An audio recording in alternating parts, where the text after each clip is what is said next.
Okay, so we are back. We've got Lisa Waters Lain in the studio. She comes back each week. This segment is all about her. It's been this way for over 10 years, however long we've been doing this show, or however long you think it's been, has been an eternity for me. I know we did the radio show. I started back when the road construction, the mid 2000s of Iron Springs, you could not get to the garden center. I went, well, what am I going to do? I've been writing some garden columns.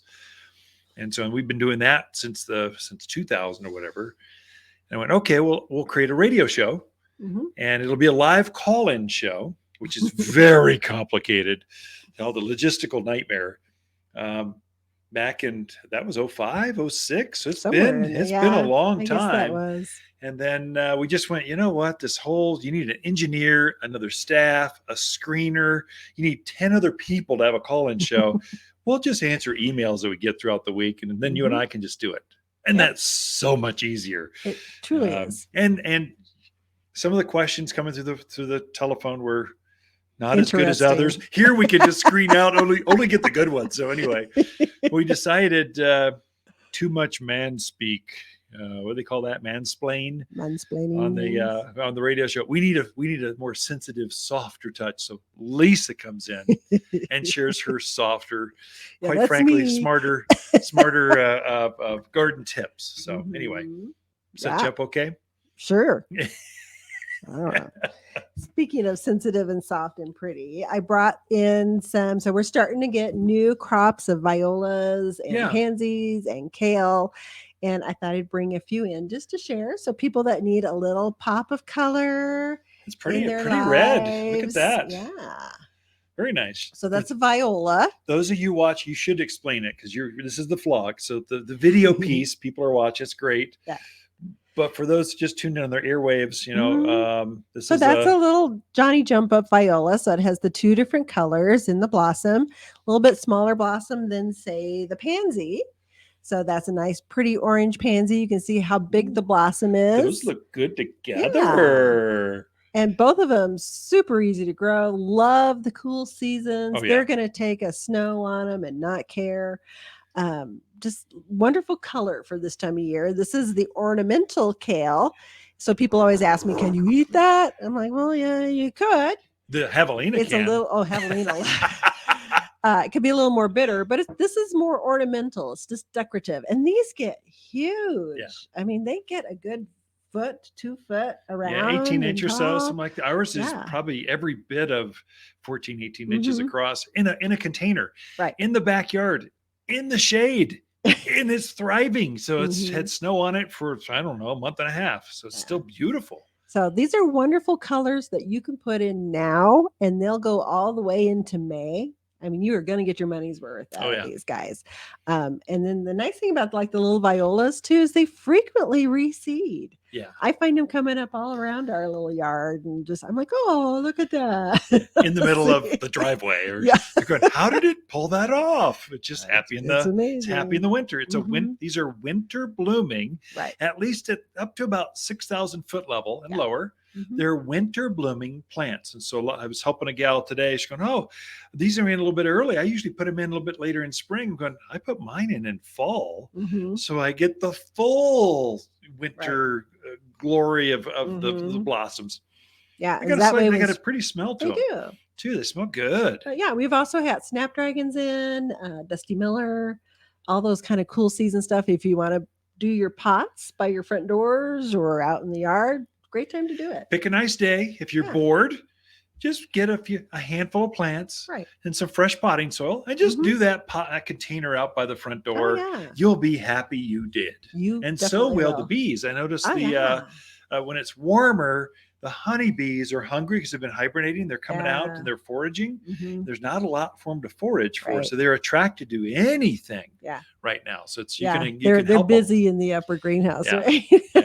Which is good because they don't really attack you or they don't care. They just want the flowers. So you're out there and they're like, I don't care what you're doing as long as you're don't go near the hive. Individual bees, they don't care.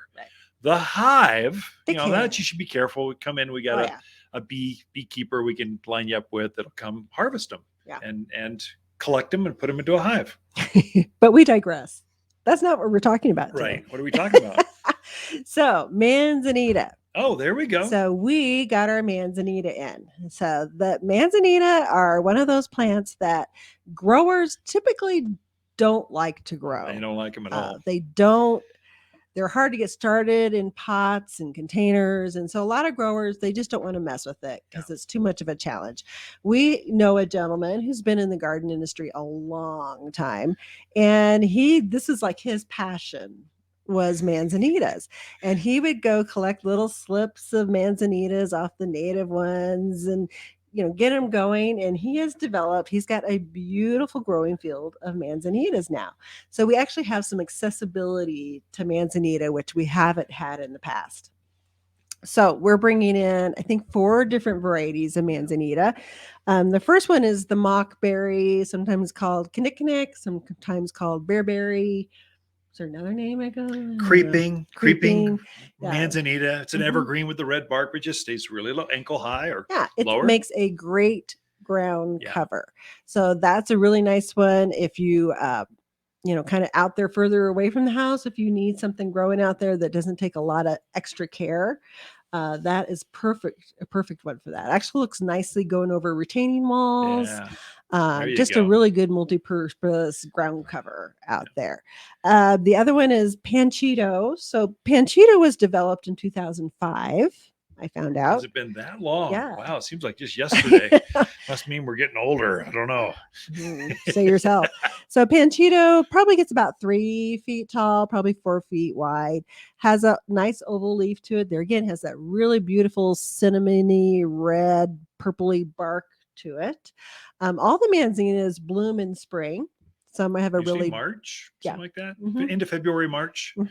Most of them have more of a pink blossom to them. Sometimes, depending upon your soil pH, sometimes it's a little more white than pink, but just real pretty. And then they put off that purple fruit in the fall.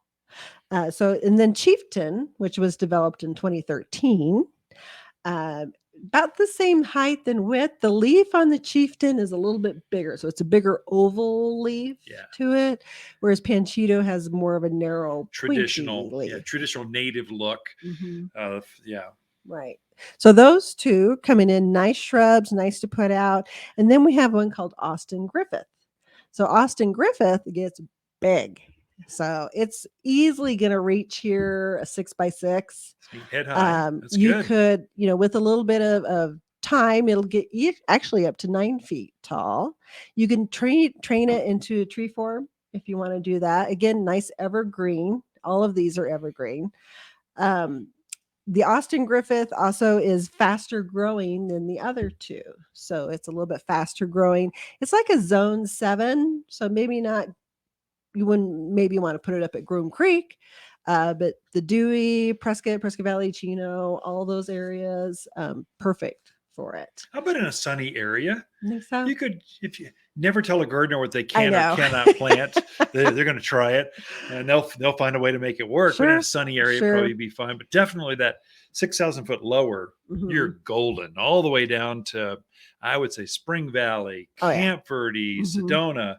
You're seeing all that wild manzanita. They're going to grow the same. They're cousins. Very close. You treat them the same way. I would not even put them on a drip system. I would plant them, hand water them. They're that tough. They're fully ridded, which is the magic. And the reason growers don't like them is there's a loss rate. So when they're growing them, you figure you're going to have a 20-30% failure rate out in the field as they're rooting. They just didn't root out. So, but the ones that are left, that's what we're getting. They're fully ridded and they're ready to go. Yeah. And they're just beautiful. Yeah. So they definitely want a nice, sunny, warm area. Perfect for them. Try to get well-drained soils. Some of you are going to say, I don't have any. I got clay.